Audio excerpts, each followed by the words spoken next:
ઉદાહરણ નંબર 47 જોઈએ. ધારો કે ગણ a બરાબર 1 2 3. સાબિત કરો કે 1 2 અને 2 3 ની સમાવતા 1 2 અને 2 3 ની સમાવતા સ્વવાચક અને પારંપરિક હોય. સ્વવાચક અને પારંપરિક હોય પરંતુ સંમિત ન હોય તેવા સંબંધોની સંખ્યા 3 છે. આપણે 3 સંબંધો બતાવવાના છે. ગણ ઉપર વ્યાખ્યાયિત હોય તેવા સંબંધોની વાત છે. 1 2 અને 2 3 ને આપણે સમાવીશું. સંબંધ કેવો બનવો જોઈએ? સ્વવાચક અને પારંપરિક બનવો જોઈએ. સંમિત બનવો જોઈએ નહીં. તેવા ટોટલ 3 સંબંધો છે આપણે સાબિત કરીશું. ઓકે, તો પહેલા ચલો ઘટકો ક્યાંથી આપણે લઈશું એની વાત કરીએ. તો ગણ ઉપરનો સંબંધ છે. સમજો, ગણ ઉપરનો સંબંધ હોય તો ઘટકો એક ક્રોસ માંથી આવશે. ગણ એટલે કે 1 2 3 ક્રોસ ગણ એટલે કે 1 2 3. ઓકે, હવે આપણે ક્રોસ ગુણાકાર કરીએ. અહીંયા તો થઈ જશે 1 1 1 2 1 3 એ પ્રમાણે 2 1 2 1 2 2 3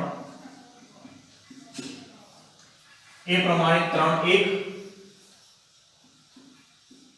3 1 3 2 3 2 અને 3 3 3 3 ટોટલ 9 ઘટકો આપણને મળશે. 9 ઘટક મળશે. હવે આપણે જે સંબંધો વિચારવાના છે 3 સંબંધો, એના ઘટકો આ 9 માંથી જ આપણે લઈશું.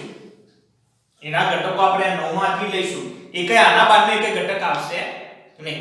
ઓકે, તો સૌપ્રથમ સંબંધ લખીશું. તો આપણે લખીશું 1 2 અને 2 3. આપણે કોને સમાવવાના છે? 1 2 અને 2 3 ને સમાવવાના છે. 1 2 અને 2 3 ને સમાવતા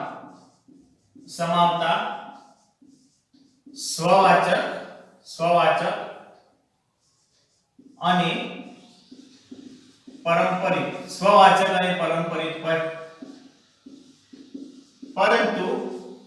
પરંતુ સંમિત ન હોય. તેઓ નાનામાં નાનો પહેલા સંબંધ લઈશું. તેઓ નાનામાં નાનો સંબંધ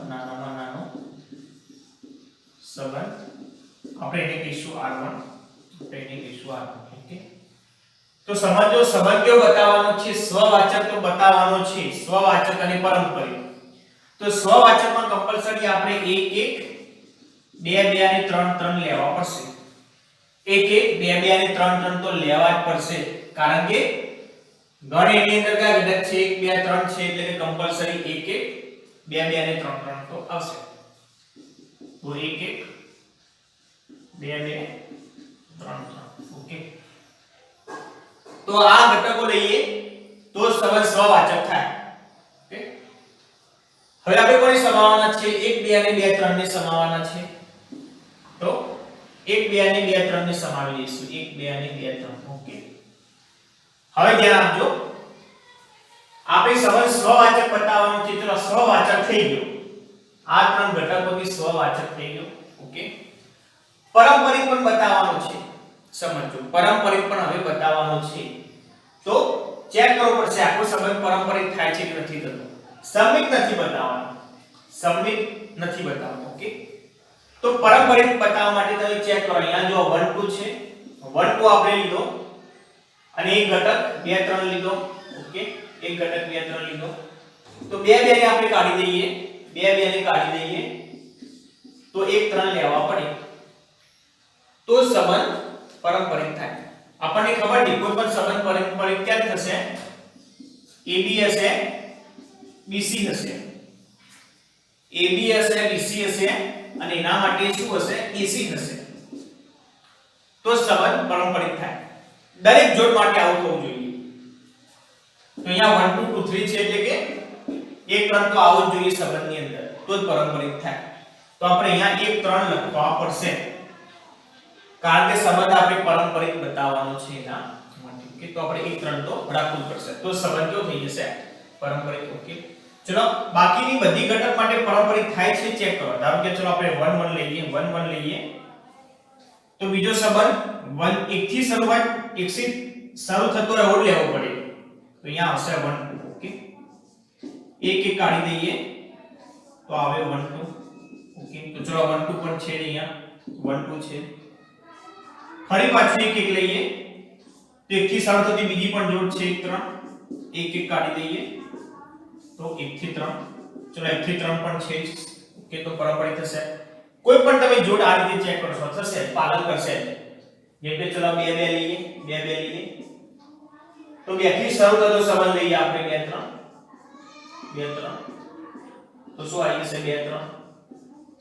તો 2 3 પણ છે એ રીતે તમે કોઈ પણ ચેક કરશો કોઈ પણ તમે એ પ્રમાણે સંબંધ ચેક કરશો તો પારંપરિક થવાનો છે એટલે કે આટલો સંબંધ થઈ ગયો સ્વવાચક થશે પારંપરિક થશે પરંતુ સમિત નહીં થાય તમે ચેક કરો સમિત નથી સમિત ક્યારે કહેવાય સમિત ક્યારે કહેવાય દરેકે દરેક ઘટકની ઊંધો ઘટક હશે તો 1 2 છે અહીંયા 1 2 છે પરંતુ 2 1 નથી જુઓ 1 2 છે પરંતુ 2 1 નથી એટલે કે સમિત નથી એકાદા ઘટકની પણ જો એની ઊંધા ઘટકની જોડ ના હોય તો સંબંધ સમિત નથી એવું કહેવામાં આવશે ઓકે તો અહીંયા સંબંધ સમિત નથી 2 3 ની પણ ઊંધો ઘટક નથી 1 3 ની પણ ઊંધા ઘટકની જોડ નથી ઓકે તો આ જે સંબંધ છે સ્વવાચક છે પારંપરિક છે પરંતુ સમિત નથી ઓકે હવે આગળ આપણે એક કામ કરીશું ઉપરોક્ત સંબંધની અંદર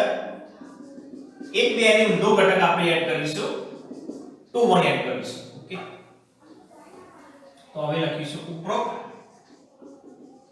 ઉપરોક્ત સંબંધ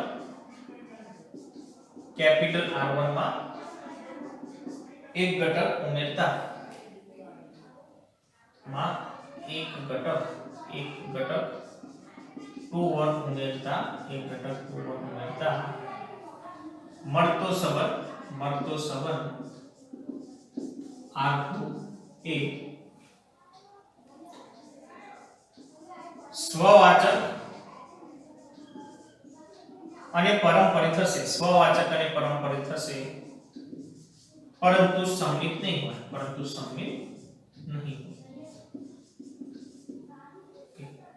તો આપણે આ સંબંધની અંદર માત્ર 2 1 લઈએ તો નવો સંબંધ R2 આટલા ઘટક લખી દઈએ 1 1 2 2 3 3 1 2 2 3 1 3 અને લઈએ 2 1 તો ચેક કરો સમિત સંબંધ નહીં થાય કેમ 1 2 નો ઊંધો ઘટક આવી ગયો 2 1 પરંતુ 2 3 નો ઊંધો ઘટક ચેક કરો 3 2 નથી એને પ્રમાણે 1 3 ને પણ ઊંધો ઘટક 3 1 નથી એટલે કે સમિત તો નથી સ્વવાચક તો થશે 1 1 2 2 અને 3 3 છે એટલે કે સ્વવાચક તો થઈ ગયું સમિત નથી પારંપરિક થાય છે ચેક કરીએ પારંપરિક થશે આપણે નવ ઘટક ધારો કે ચલો 2 ઉમેર્યો છે આટલા સુધી તો હતો જ આટલા સુધી તો પારંપરિક હતો જ ખાલી આ જોડ માટે ચેક કરીએ અહીંથી શરૂ થતી 2 થી શરૂ થતી જોડ છે તો આપણે 1 2 અને 2 1 લઈએ 1 2 અને 2 1 લઈએ તો 1 1 છે સંબંધની અંદર છે ઓકે એ પ્રમાણે આ પણ વિચારી શકાય 2 2 અને 2 1 તો પણ 2 1 એ પણ છે ટૂંકમાં પારંપરિક થશે સ્વવાચક પણ થશે પરંતુ સમિત નહીં થાય ઓકે હવે નવી જોડ ઉમેરીશું પહેલા શું કરવાનું 2 1 ની ઊંધી જોડ ઉમેરીશું 2 1 હવે એના પછી 2 3 ની ઊંધી જોડ 3 2 ઉમેરીશું તો અહીંયા આપણે લખીશું સંબંધ R2 માં ઉપરોક્ત સંબંધ R2 માં હવે ધ્યાન આપજો, આપણે જે બધી જોડ લઈએ છીએ એ શામાંથી હોવી જોઈએ? a ક્રોસ a માંથી હોવી જોઈએ. આપણે ધારો કે 2 1 ઉમેર્યો તો 2 1 a ક્રોસ a માં છે હોય તો જ લેવાશે એ પ્રમાણે. ઓકે, તો હવે પ્રમાણે સંબંધ R2 ની અંદર ઉપરોક્ત સંબંધ R2 માં એક ઘટક 32 એક ઘટક 32 અહીંયા છે તો જ ઉમેરી શકાય. 32 ઉમેરતા મળતો સંબંધ R2 છે તો અહીંયા લખીશું R3. મળતો સંબંધ R3 એ સ્વવાચક અને પારંપરિક થશે. સ્વવાચક અને પારંપરિક થશે પરંતુ સમમિત નહીં. તો આની અંદર આપણે ઉમેરી દઈએ 1 1 2 2 3 3 1 2 2 3 1 3 2 1 ને નવો ઘટક આપણે ઉમેરીશું 32. ઓકે, 32. હવે ધ્યાન આપજો, આ સંબંધની અંદર હજી પણ એક જે આ ઘટક છે 3 1 સમજો. 3 1 નો ઊંધો ઘટક 3 1 હજી પણ નથી. 3 1 નો ઊંધો ઘટક 3 1 હજી પણ નથી, એટલે કે આ સંબંધ સમમિત નથી. આ સંબંધ સમમિત નહીં થાય. ઓકે, સ્વવાચક તો થશે. સ્વવાચક આ ત્રણ ઘટકો હોય એટલે કે સ્વવાચક થઈ ગયું. પારંપરિક પણ થશે. અહીંયા સુધી ચલો પારંપરિક હતો જ, અહીંયા સુધીનો સંબંધ R2 હતો, પારંપરિક હતો જ. 3 2 ઉમેર્યો તો ચલો 3 2 તો લાસ્ટમાં 3 હોય તેવા ઘટક લઈએ. 3 3 લઈએ તો 3 2 છે. ઓકે, 3 2 છે. એ પ્રમાણે લાસ્ટમાં 3 હોય તેવો બીજો સંબંધ આ લઈએ. 2 3 3 3 ઉડી ગયા. 2 2 એ પણ છે. લાસ્ટમાં 3 હોય તેવો બીજો આ ઘટક 1 3 લઈએ. ઓકે, 3 3 ઉડી ગયા તો 1 2 એ પણ છે. ટૂંકમાં પારંપરિક થશે. ઓકે, તો આ ત્રણ સંબંધો આપણને મળી ગયા કે જે શું છે 1 2 અને 2 3 ને સમાવતા હોય, સ્વવાચક અને પારંપરિક હોય પરંતુ સમમિત ના હોય તેવા સંબંધ. ધ્યાન આપજો, હવે તમને એમ થશે કે ચલો આપણે 1 3 નો ઊંધો ઘટક ઉમેરી દઈએ તો તમને એમ થાય કે હવે આ સંબંધની અંદર જો ચોથો સંબંધ મળે તો તમે હવે એક અહીંયા માત્ર સમજો, દરેકે દરેક ઘટકનો ઊંધી જોડનો ઘટક છે. 1 1 નો ઊંધો ઘટક છે 1 1 થાય, 2 2 નો પણ 2 2 થાય, 3 3 નો પણ 3 3 થાય, 1 2 નો 2 1, 2 3 નો 3 2. ખાલી 1 3 નો જ નથી, સમજો 1 3 નો જ ઊંધો ઘટક નથી. એના માટે આ સંબંધ હજી સમમિત થયો નથી. પણ જો તમે હવે આમાં ટોટલ કેટલા ઘટક છે? 8 ઘટક છે. 1 2 3 4 5 6 7 8. અહીંયા ટોટલ 9 ઘટક છે. માત્ર આ ઘટક જ બાકી છે. જો તમે આને પણ ઉમેરી દેશો, 3 1 ને પણ ઉમેરી દેશો તો હવે ચેક કરો આ સંબંધ સમમિત થઈ જશે. હવે આ સંબંધ કેવો થઈ જશે? સમમિત. કારણ કે દરેકે દરેક ઘટકના ઊંધી જોડના ઘટકો હવે અહીંયા આવી ગયા. માત્ર અહીંયા પહેલા R3 સુધીમાં તો 1 3 નો ઊંધો ઘટક 3 1 જ નતો. હવે જો એને પણ તમે ઇન્ક્લુડ કરી દેશો, એને પણ અંદર લઈ લેશો તો પછી સંબંધ કેવો થઈ જશે? સ્વવાચક અને પારંપરિક તો થશે પરંતુ વધારાનો સમમિત પણ થઈ જશે. આપણે સમમિત બતાવવાનું નથી. ઓકે, તો અહીંયા સુધી આપણે રાખીશું. એકવાર ફરીથી શું કરીશું? પહેલા એક પ્રોસેસ સુધી દઈએ. સંબંધ સ્વવાચક બતાવવાનો છે એટલે કે પહેલા 1 1 2 2 3 3 તો બધામાં લઈશું જ. બીજું કોને સમાવવાના છે? 1 2 2 3. તો 1 2 અને 2 3 લખી દઈએ.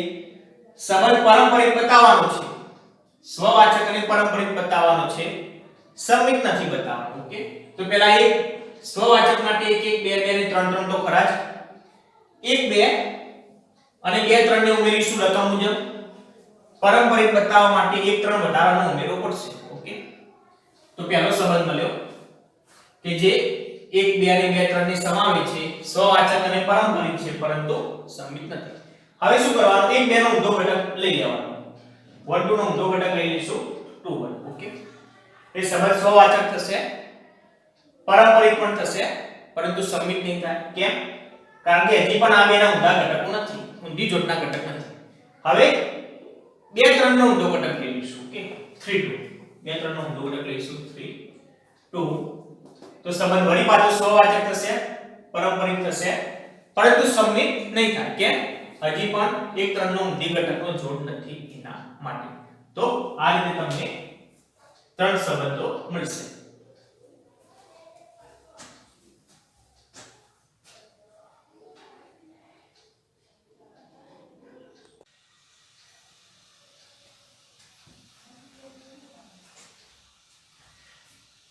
હવે ઉદાહરણ નંબર 48 ની વાત કરીએ. સાબિત કરો કે ગણ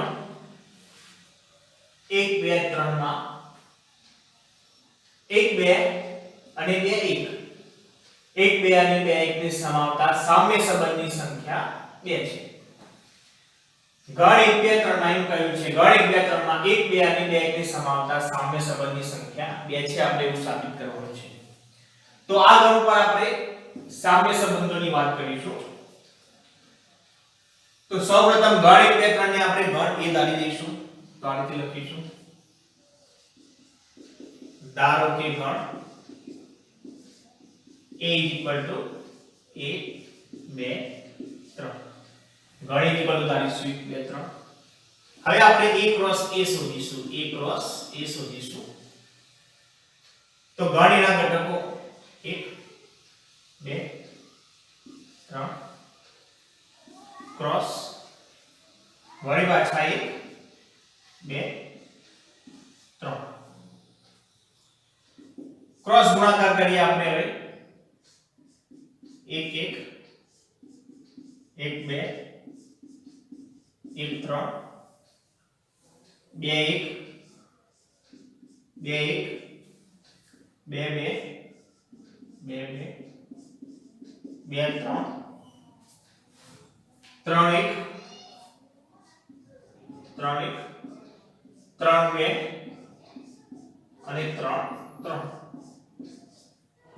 આ રીતે હવે આપણે જેટલા સંબંધો મેળવીએ, ગણ એ ઉપર જેટલા સંબંધો મેળવીશું એ સંબંધોના ઘટકો આ 9 ઘટકમાંથી જશે. આના 12 માંથી એક પણ ઘટક લેવાનો નથી. ઓકે, હવે કીધું છે કે 1 2 અને 2 1 1 2 અને 2 1 ને સમાવતા સામ્ય સંબંધોની સંખ્યા 2 કીધી છે. સામ્ય સંબંધની વાત કરી છે. સામ્ય સંબંધની વાત કરી છે. હવે આપણને ખબર છે કે સામ્ય સંબંધ કેવો હશે? સ્વવાચક હોય, સંમિત પણ હશે અને પારંપરિક પણ હશે. આ ત્રણે ત્રણ કન્ડિશન પર પાલન થતું હોય એ પ્રમાણે હશે. તો સૌપ્રથમ આપણે લઈશું ગણ a ઉપરનો, ગણ a પરનો 1 2 અને 2 1 ને સમાવતો સામ્ય સંબંધ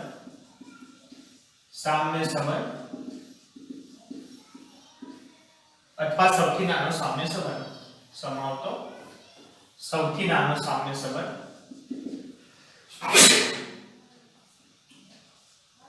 સૌથી નાનો સામ્ય સંબંધ આગળ લખીએ. સામ્ય સંબંધ છે એટલે કે સ્વવાચક હશે. તો સ્વવાચકની અંદર ગણ a ઉપરનો સામ્ય સંબંધ છે એટલે કે સ્વવાચક માટે પહેલા 1 1 તો લઈશું જ, 2 2 પણ લઈશું અને 3 3 પણ લઈશું. આ તો આપણા ઘટકો લઈશું જ. તો 1 1 તો હશે, 1 1 2 2 અને 3 3 આટલા ઘટકો તો હશે. ઓકે, હવે સંમિત અને પારંપરિક બતાવવાનો છે અને આ બંનેને પણ સમાવવાના છે. 1 2 2 1 તો 1 2 અને 2 1 સમાઈ દઈએ. ધ્યાન આપો, 1 2 અને 2 1 સમાઈ દઈએ.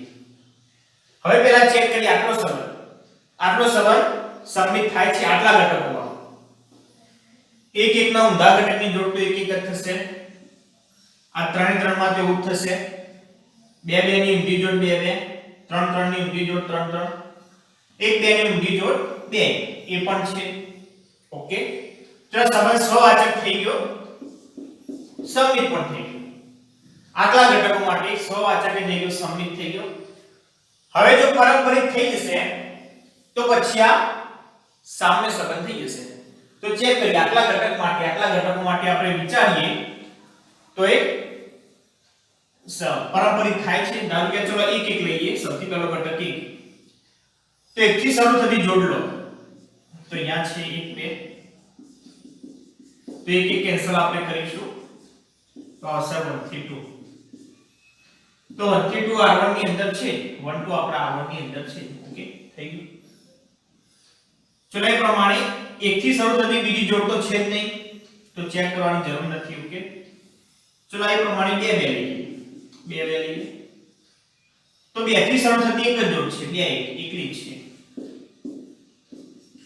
તો 2 1 આવશે 2 1 પણ છે સંબંધની અંદર ઓકે એ પ્રમાણે ચલો 3 3 લઈએ 3 3 લઈએ તો 3 3 થી શરૂ થતી જોડ છે જ નહીં 3 3 થી શરૂ થતી જોડ છે જ નહીં ઓકે તો ચલો અહીંયા તો કોઈ ચેક કરવાનું આવતું જ નથી ઓકે પાછળ 3 હોય તો 3 થી શરૂ થતી જોડ હોય એવું જરૂરી નથી ધ્યાન આપજો પારંપરિક થવા માટે 3 થી શરૂ થતી જોડ હોવી જરૂરી નથી પણ જો જોડ હોય ધારો કે ચલો આ રીતે હોય માની લો કે 3 2 પણ અહીંયા હોય તો પછી 3 2 અંદર હોવા જોઈએ ઓકે ચલો એ પ્રમાણે લઈએ 1 2 લઈએ તો 2 થી શરૂ થતી બે જોડ લઈએ 2 થી શરૂ થતી અહીંયા બે જોડ છે 2 1 છે અને 2 2 પણ છે ઓકે 2 2 પણ છે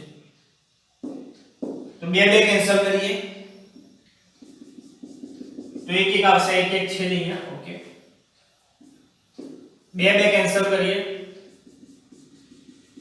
તો 1 2 આવશે એ પણ છે ટૂંકમાં આટલા ઘટક માટે આટલા 5 ઘટક માટે સંબંધ સ્વવાચક થાય છે દરેક ઘટકની ઊંધી જોડ પણ છે એટલે સબમિટ પણ થાય છે અને આપણે ચેક પણ કરીએ પારંપરિક પણ થાય છે ઓકે તો સૌથી નાનો સામ્ય સંબંધ આ પ્રમાણે આપણને મળશે R1 આ રીતે મળશે ઓકે હવે આપણે કેટલા સંબંધ બતાવવાના છે સામ્ય સંબંધ કેટલા બતાવવાના છે 2 ઓકે ચલો એક તો આ થઈ ગયો હવે બીજો સામ્ય સંબંધ આપણે A ક્રોસ A લઈ લઈશું ચેક કરો A ક્રોસ A હવે એક જ સંબંધ બાકી રહ્યો બે સંબંધ બતાવવાના છે એક તો સંબંધ મળી ગયો બીજો સંબંધ કેવો થશે ચેક કરો આ જે સંબંધ છે આપણો A ક્રોસ A એ સ્વવાચક થઈ જશે ચેક કરો 1 1 છે 2 2 છે 3 3 છે ચલો સ્વવાચક થઈ ગયો દરેક ઘટકના ઊંધી જોડનો ઘટક છે 1 2 તો 2 1 1 3 તો 3 1 2 1 તો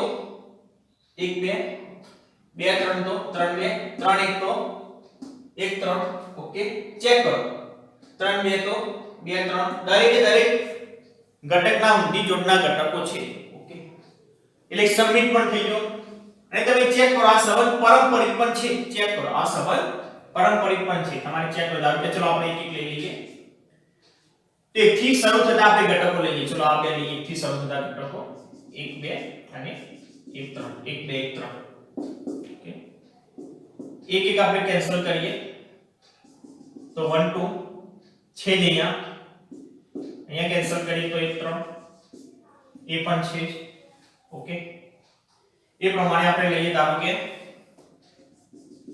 1 2 ઘટક લઈએ તો 2 થી શરૂ થતા સંબંધ લઈએ 1 2 3 ત્રણ સંબંધ છે 2 થી શરૂ થતા 2 1 2 2 2 3 2 2 કેન્સલ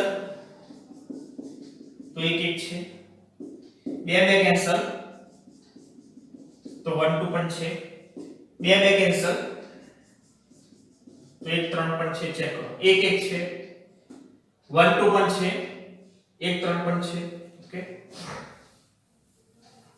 એ રીતે 1 3 લઈએ તો 3 થી શરૂ થતા સંબંધો 3 થી શરૂ થતા સંબંધો 3 1 3 2 3 3 થશે તો 1 1 છે જ અહીંયા ઓકે 1 2 1 2 પણ છે એ પ્રમાણે 1 3 તો 1 પણ 1 3 પણ છે એ રીતે તમે કોઈ પણ ઘટક આ રીતે લેશો કોઈ પણ તમે ઘટક આ પ્રમાણે લેશો તો સંબંધ પારંપરિક થવાનો છે ઓકે તો બીજો સંબંધ લઈએ છે r2 બરાબર a ક્રોસ a થઈ જશે પોતે ઓકે તો હવે લખીશું હવે ગણ કેપિટલ A પરનો ગણ કેપિટલ A પરનો 1 2 અને 2 1 2 અને 2 1 ને સમાવતો अन्य साम्य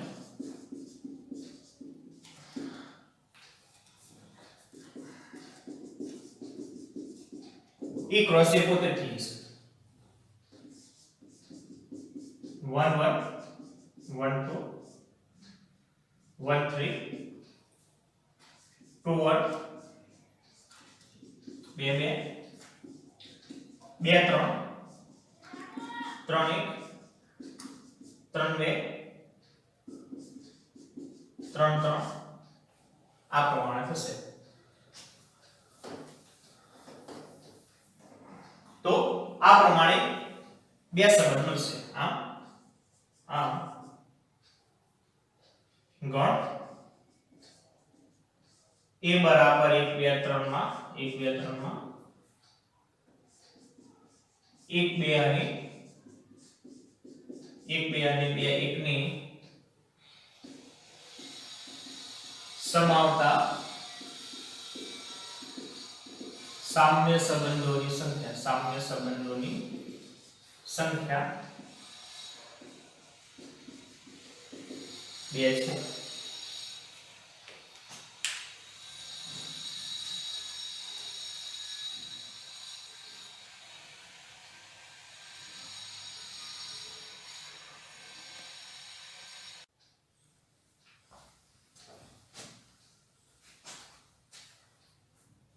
उदाहरण नंबर 49 જોઈએ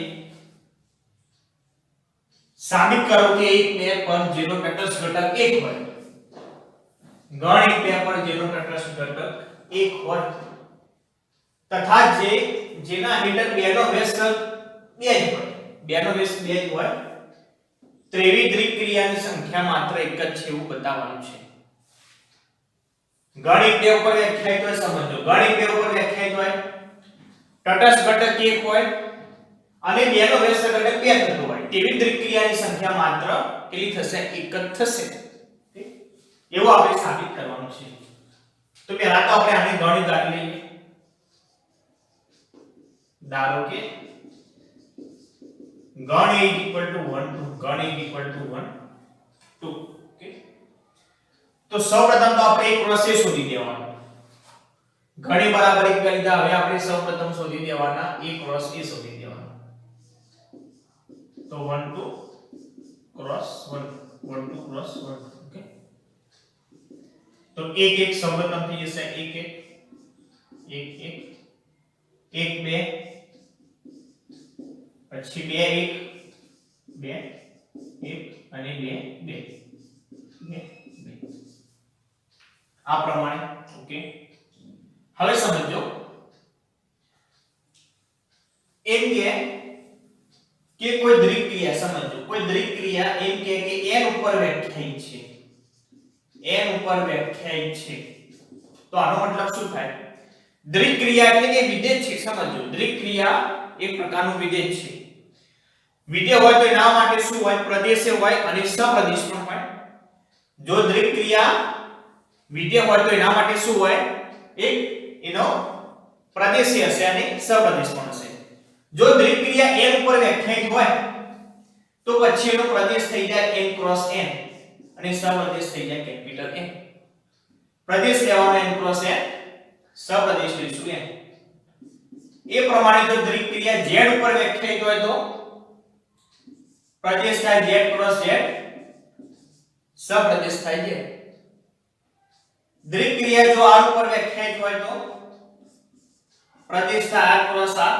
સપ્રદેશ થાય આ પ્રમાણે અહીંયા બી જગ્યા વ્યાખ્યાયિત છે 1 2 એટલે કે ગણ એ ઉપર વ્યાખ્યાયિત છે ગણ એ ઉપર વ્યાખ્યાયિત છે એટલે કે આ દ્વિક ક્રિયાનો પ્રદેશ કેટલો થાય a ક્રોસ a થી a થાય સ્પષ્ટ વસ્તુ છે ઓકે તો લખીશું અહીં દ્વિક ક્રિયા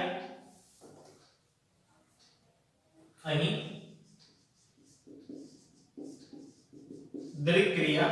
દ્વિક ક્રિયાનો અથવા અહીં દ્વિક ક્રિયા a અહીં દ્વિક ક્રિયા a અહીં દ્વિક ક્રિયા સ્ટાર a ક્રોસ a થી a નું વિધેય છે આ તો સ્પષ્ટ વસ્તુ છે અહીંયા જે સ્ટાર દ્વિક ક્રિયા સ્ટાર a ક્રોસ a થી a નું વિધેય છે ઓકે હવે અહીંયા લખીશું અહીં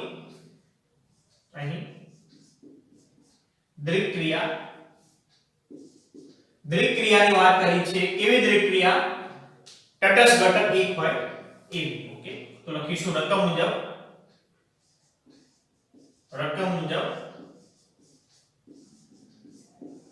દ્વિક ક્રિયા સ્થાનનો તટસ્થ ઘટક E બરાબર 1 છે તટસ્થ ઘટક E બરાબર 1 છે ઓકે તો તટસ્થ ઘટક E બરાબર 1 છે તો હવે આપણે ધ્યાન આપજો હવે આપણે કેટલા ઘટકોનું વિચારવાનું છે પ્રદેશ કેટલો છે સમજજો a ક્રોસ a દ્વિક ક્રિયા સ્ટાર a ક્રોસ a થી એનું વિધેય છે એટલે કે એનો પ્રદેશ કેટલો લઈશું a ક્રોસ a માં કેટલા ઘટકો છે 4 ઘટકો છે 4 જોડ જ છે પ્રદેશ a ક્રોસ a માં 4 જોડ છે તો 4 જોડની જ આપણે વાત કરવાની છે આ 4 જોડ સિવાય બીજા કોઈ જોડની વાત કરવાની બિલકુલ નથી આ 4 ઘટકોનું જ આપણે વિચારીશું ઓકે હવે આપણને ખબર છે a star e is equal to e star a is equal to શું થાય a થાય તટસ્થ ઘટક e હોય ઓકે જો તટસ્થ ઘટક e હોય તો શું થાય તટસ્થ ઘટકની આપણે વ્યાખ્યા પ્રમાણે a સ્ટાર e બરાબર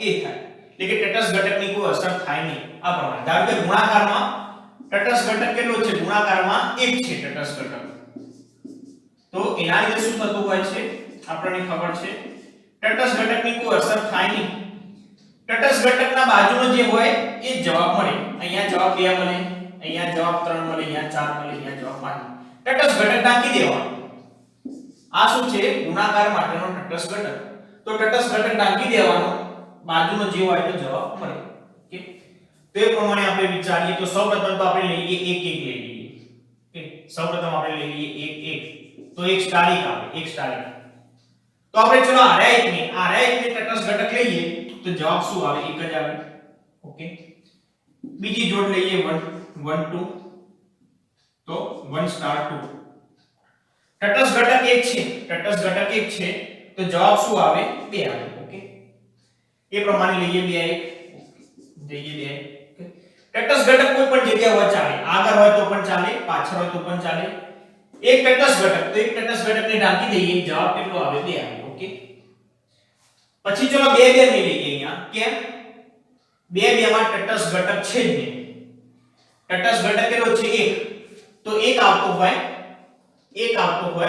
આપણે એવા ઘટકો 3 લઈ લીધા ઓકે એટલે કે ટૂંકમાં 1 1 નો જવાબ આ 1 1 નો જવાબ કેવાશે 1 1 નો જવાબ કેટલો આવશે 1 1 નો જવાબ આપણે લઈશું 1 1 2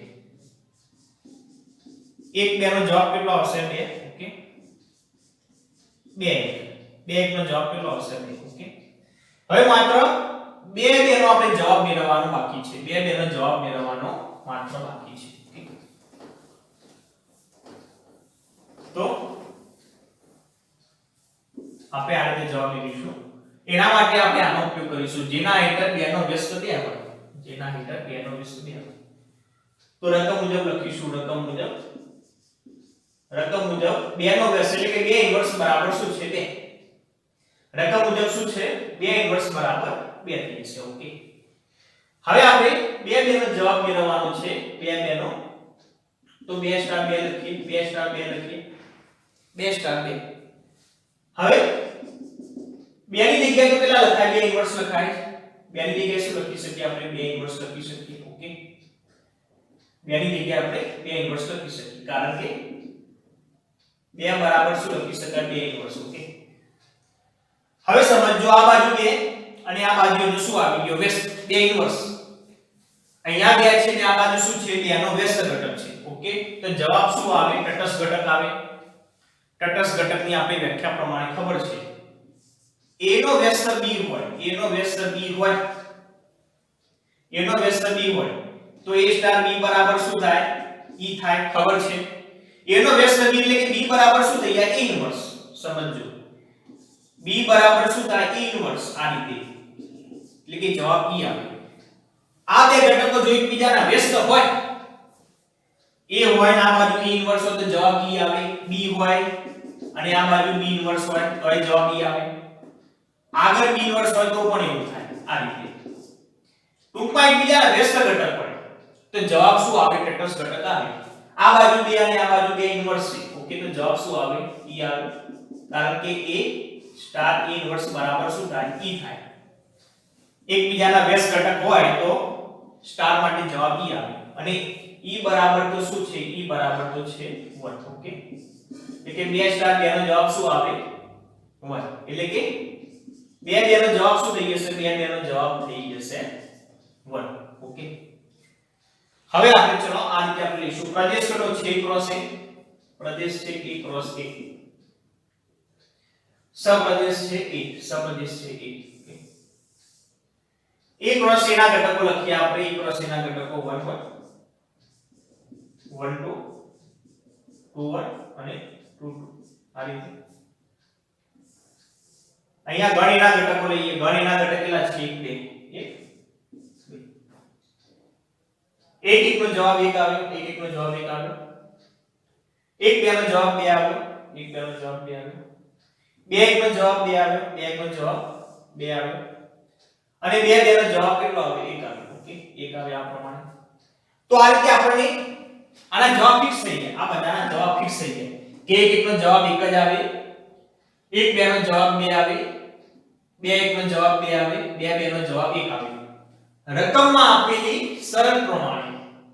રકમમાં આપેલી શરત પ્રમાણે આ ચારે ચાર ઘટકોના જવાબ ફિક્સ થઈ ગયા આ પ્રમાણે જ આવશે એટલે કે અહીંયા કેટલી દ્વિક ક્રિયા મળી કહેવાય એક જ દ્વિક ક્રિયા મળી કહેવાય કારણ કે બધાના જવાબ ફિક્સ છે અલગ દ્વિક ક્રિયા કેવી કહેવાય માની લો કે જો કદાચ આવું થતું હોય માની લો કે કદાચ જો આવું થતું હોય a ક્રોસ a અને a 1 1 1 2 2 1 2 2 અને આ બાજુ 1 2 આનાથી જો અલગ દ્વિક ક્રિયા આવતી હોય આનાથી થોડા અલગ ઘટકો આવતા ધારો કે 1 1 નો જવાબ માની લો કે 1 1 નો જવાબ આવે 2 1 2 નો જવાબ 1 આવતો હોય આનો જવાબ ચલો 1 આવતો આનો જવાબ 2 આવતો આનાથી થોડું દૂર સામાન્ય એકાદી જોડ પણ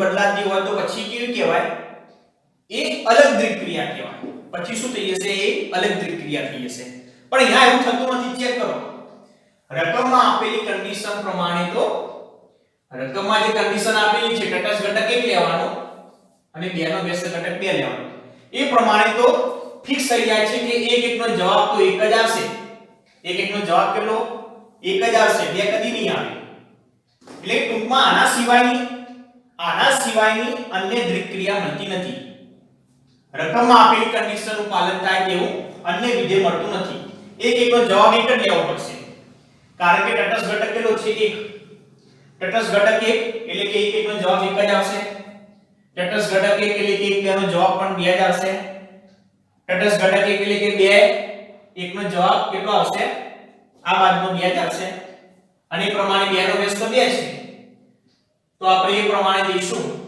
તો પણ 2 2 નો જવાબ 1 જ આવશે એટલે કે માત્ર ને માત્ર આ એક જ વિધેય મળે છે એક વિધેય એટલે કે એક જ દ્વિક ક્રિયા મળે છે આના સિવાયની અન્ય કોઈ દ્વિક ક્રિયા મળશે નહીં તો અહીંયા આપણે લખીશું આમ રકમમાં આપેલી શરતોનું પાલન થાય એવી ઉપર મુજબની થાય તેવી અને તે પ્રમાણે તેવી ઉપર મુજબની માત્ર એક જ વિક્રિયા મળે ઓકે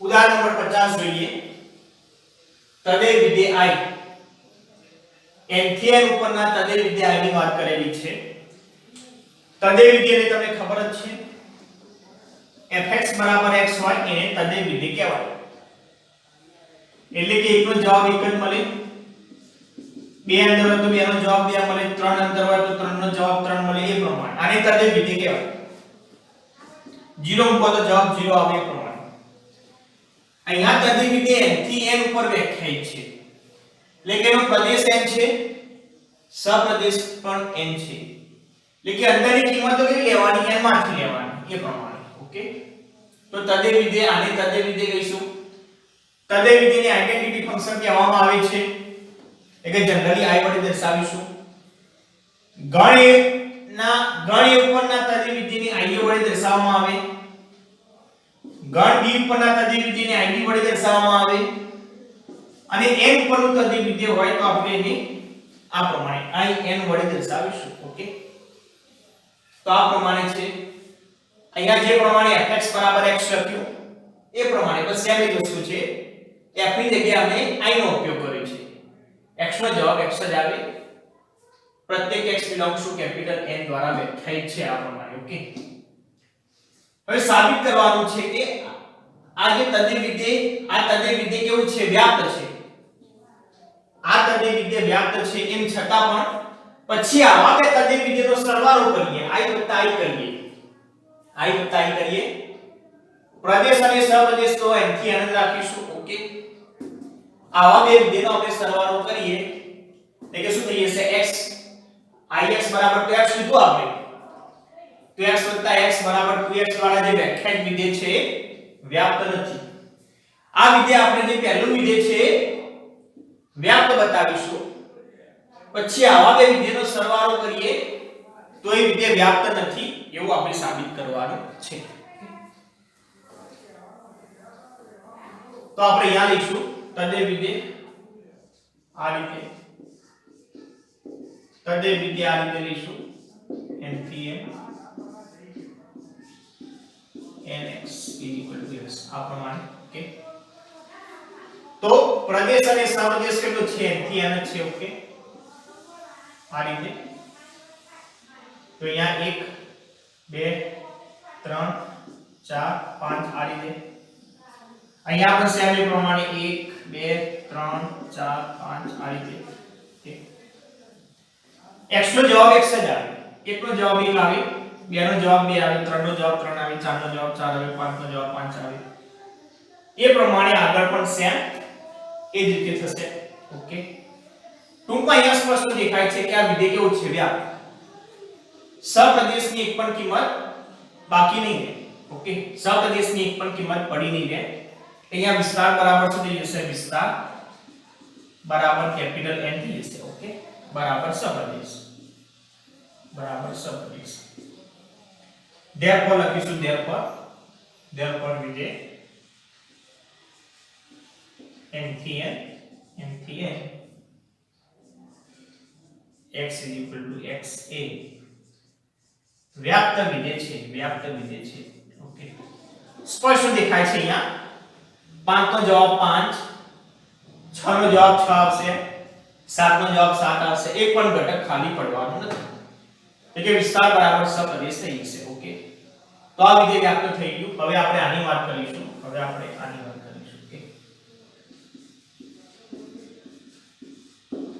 આપણે n થી n આ રીતે લઈએ n થી n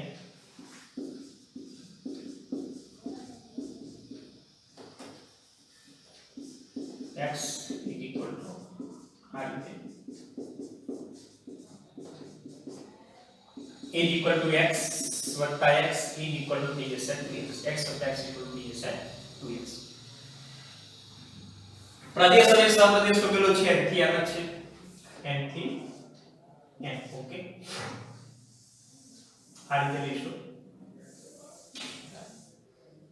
1 2 3 4 5 6 ચલો આપણે 4 સુધી રાખીએ ચલો આ રીતે 1 2 3 4 5 6 7 8 આ રીતે અહીંયા વિધેય શું કહે છે ધ્યાન આપજો x લો તો x નો જવાબ કેટલો આવે 2x x લેશો તો એનો જવાબ થશે 2x એટલે કે ડબલ રો નો જવાબ થશે તો અહીંયા એક નો જવાબ કેટલો આવે 2 આવશે 2 નો જવાબ આવશે 4 3 નો જવાબ આવશે 6 4 નો જવાબ આવશે 8 આ પ્રમાણે તો સ્પષ્ટ દેખાય છે કે આ બધી અયુગ્મ કિંમતો તો મળશે જ નહીં 1 3 5 એવી તો કિંમતો મળશે જ નહીં ઓકે તો આપણે લખીશું therefore વિસ્તાર is equal to 2 4 6 8 વગેરે વગેરે not equal to capital N સપ્રદેશ ટૂંકમાં વિસ્તાર not equal to સપ્રદેશ થાય છે ઓકે therefore આવી જે વિધેય છે એ વ્યાપ્ત વિધેય નથી ઓકે તો therefore લખીશું therefore n થી n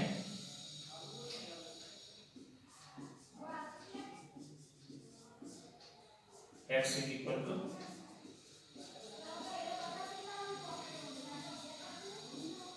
बराबर x वत्ता x is equal to 2xa ये व्याप्त विधेय નથી ये व्याप्त विधेय નથી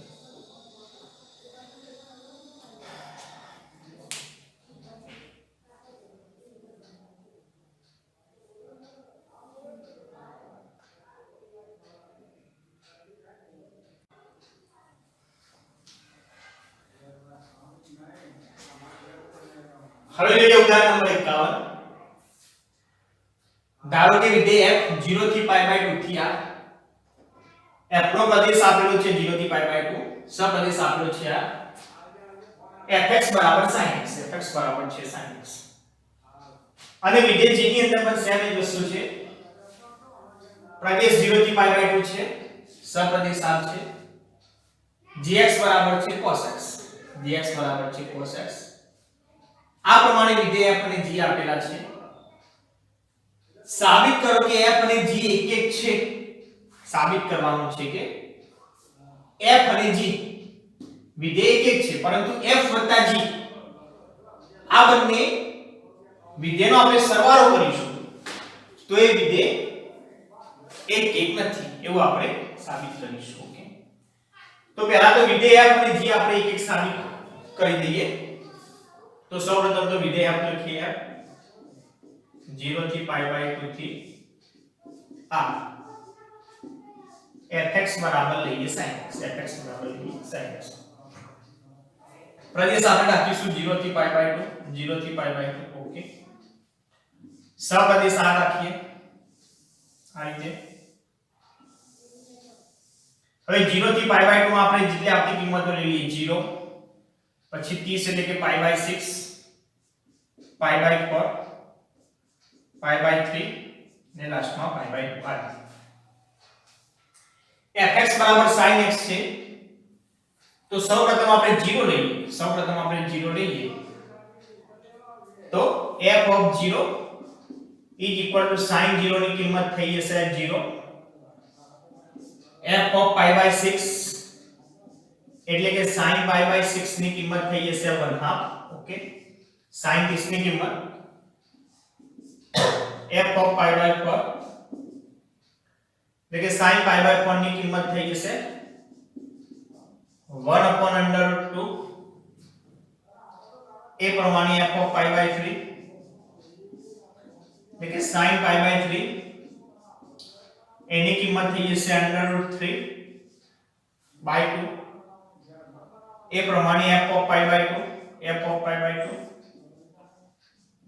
એટલે કે sin π/2 એની કિંમત થઈ જશે 1 ઓકે તો આ બધી આપણે કિંમત લખી દઈએ 0 1/2 અહીંયા તો r છે એટલે કે દરેક વાસ્તવિક સંખ્યા આવશે 1/√2 આ રીતે √3/2 અને લાસ્ટમાં 1 ઓકે 0 નો જવાબ 0 આવશે ઓકે π/6 નો જવાબ આવશે 1/2 π/4 નો જવાબ આવશે 1/√2 π/3 નો જવાબ આવશે √3/2 અને π/2 નો જવાબ આવશે 1 ઓકે હવે આપણે લખીશું ચેક કરો અહીંયા 0 થી π/2 માં 0 થી π/2 માં શું થશે x ની કિંમત બદલાશે તો fx ની કિંમત કમ્પલસરી બદલાશે x ની કિંમત બદલાશે તો fx ની કિંમત પણ બદલાશે બે અલગ અલગ માટે એક સરખો જવાબ મળશે ઓકે તો આપણે લખી દઈશું અહીં પ્રત્યેક x1 x2 belongs to 0 થી π/2 માટે 0 થી π/2 માટે પ્રત્યેક x1 x2 belong to 0 થી π/2 માટે શું થઈ જશે fx1 બરાબર fx2 હોય fx1 બરાબર fx2 હોય તો શું હશે તો x1 બરાબર x2 હશે આ રીતે કો તો નોટ ઇક્વલ ટુ લખો તો પણ ચાલે fx1 અને fx2 ની કિંમત જો સમાન હોય તો x1 બરાબર x2 હશે ઓકે તો લખીશું therefore f એ એક વિધેય છે therefore f એ એક વિધેય છે ઓકે એ પ્રમાણે આપણે વિધેય g ની વાત કરીશું એ પ્રમાણે આપણે વિધેય g ની વાત કરીએ તો આપણે વિધેય g ની વાત કરીએ 0 થી π/2 0 થી π/2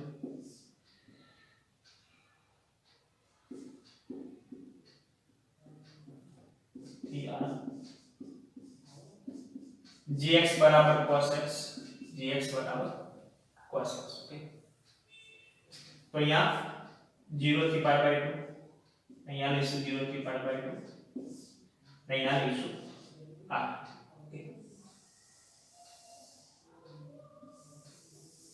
સેમ આ રીતે આટલા થીટા મૂકીશું આપણે 0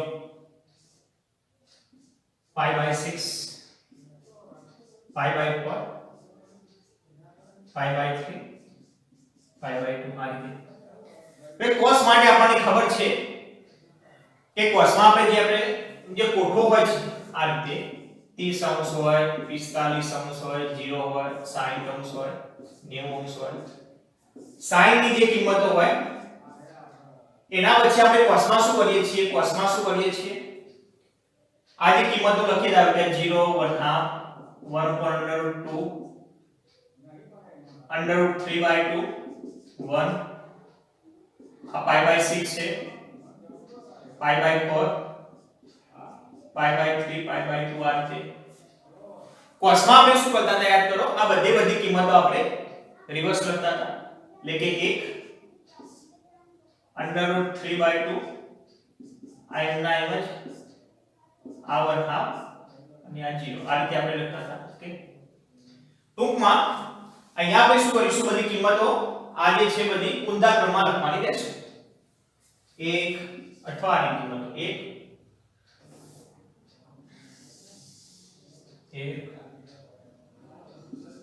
√3/2 1/√2 1/2 અને 0 ઓકે તો 0 માટે કિંમત થશે cos માટે થશે 1 π/6 માટે થઈ જશે √3/2 π/4 માટે થઈ જશે 1/√2 ઓકે π/3 માટે થઈ જશે 1/2 π/3 માટે થઈ જશે 1/2 એ π/2 માટે થઈ જશે 0 π/2 માટે થઈ જશે 0 ઓકે તો અહીંયા પણ સેમ દેખાય છે કે 0 થી π/2 માં x ની કિંમત બદલાશે તો gx ની કિંમત પણ બદલાશે ઓકે તો અહીંયા લખીશું એટલે વિધેય એક થઈ ગયું यहाँ पे लखीશું प्रत्येक x1 x2 belongs to 0 થી π/2 માટે यहाँ લખીશું gx1 માટે gx1 is equal to gx2 gx1 is equal to gx2 હોય તો x1 is equal to x2 આ પ્રમાણે therefore g એ જી એ એક વિધેય છે, જી એ એક વિધેય છે. હવે આપણે f + g એક નથી, આપણે એ બતાવવાનું છે. f + g ની આપણે વાત કરીશું કે f + g. તો હવે આપણે વાત કરીશું f + g, ઓકે. તો એનો પ્રદેશ કેટલો થાય? f + g નો પ્રદેશ કેટલો થાય? આ બંનેના પ્રદેશનો છેદ લેવો પડે. વિધેય f નો પ્રદેશ અને વિધેય g નો પ્રદેશ, આ બંનેનો છેદ લેવો પડે. તો આ બંને ગણ તો સમાન ગણ છે. એ છેદ એ બરાબર શું થાય? ગણ એ. તો એ પ્રમાણે આનો પ્રદેશ શું થઈ જશે? આટલો થઈ જશે, ઓકે. તો આટલો જ આવશે. એનો પ્રદેશ પણ કેટલો આવશે? 0 થી π/2, ઓકે. એ જ રીતે પાછળનો સપ્રદેશ પણ કેટલો આવશે? r જ આવશે. એ પ્રમાણે પણ r જ આવશે, ઓકે. હવે આપણે f + g નો જે પ્રદેશ છે 0 થી π/2 સપ્રદેશ થઈ જશે આ રીતે. હવે f + gx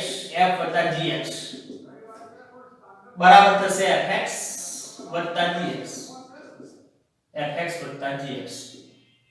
fx છે sin x, fx થશે sin x, gx થશે cos x, આ રીતે, ઓકે.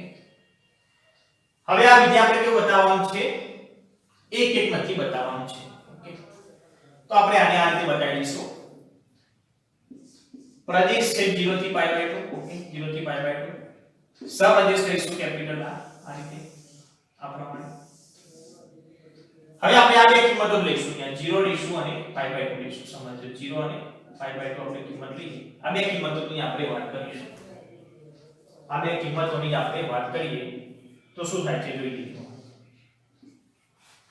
આપણે લઈએ f + g/0, f + g/0 = અહીંયા લખ્યું છે આ રીતે. f + gx = શું છે? sin x + cos x છે. sin x + cos x છે. તો f + g = 0 sin 0 + cos 0, sin 0 + cos 0. sin 0 ની કિંમત થઈ જશે 0, cos 0 ની કિંમત થઈ જશે 1, તો જવાબ આવશે 1, ઓકે. એ પ્રમાણે બીજી કિંમત લઈશું π/2.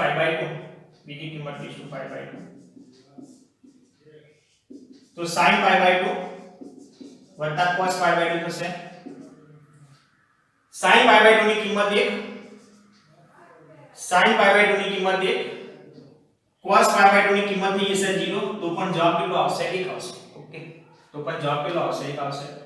એટલે કે આ બંનેનો જવાબ કેટલો આવે છે?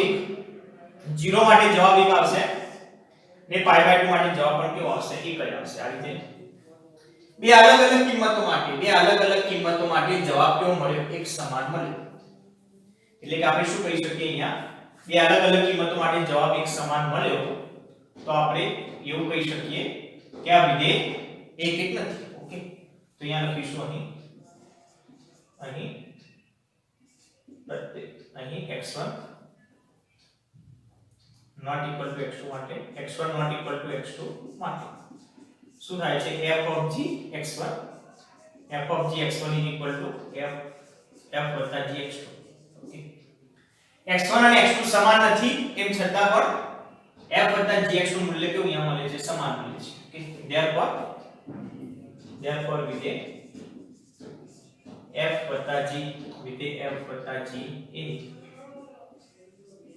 એ એક નથી, ઓકે. એક નથી.